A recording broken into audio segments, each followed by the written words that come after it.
Now, the Afghan economy is on the verge of a collapse with famine and other crises looming, and in their diplomatic push to gain international support as well as assistance to avoid a humanitarian disaster, the Taliban will hold face-to-face talks with the European and US envoys.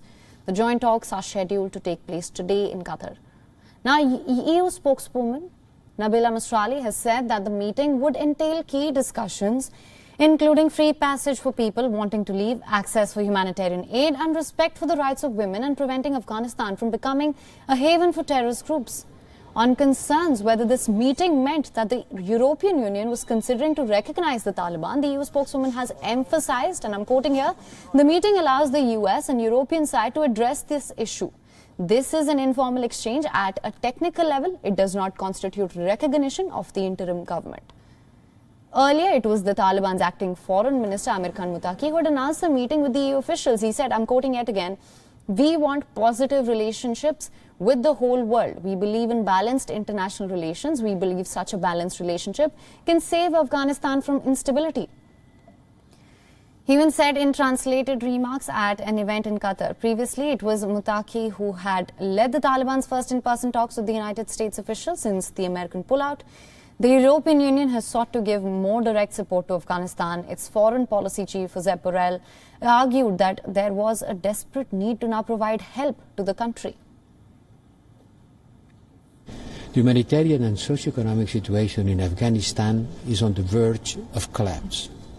According to the Norwegian Refugee Council, at least 1 million children are at risk of dying this winter of cold and hunger. 1 million. Unless they get the appropriated assistance. We cannot wait and see. We need to act and act quickly. But he has again insisted on behalf of the European Union that this did not mean that the EU was recognizing the Taliban government. Borrell emphasized that development and cooperation from EU for Afghanistan is incumbent on the 5 benchmarks set by EU as a condition for it.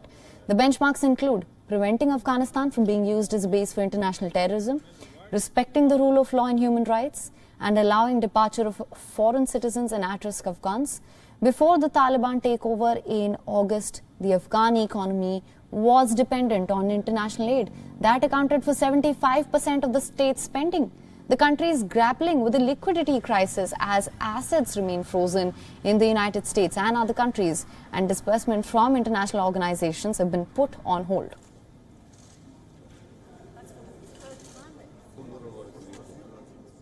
WION is now available in your country. Download the app now. Get all the news on the move.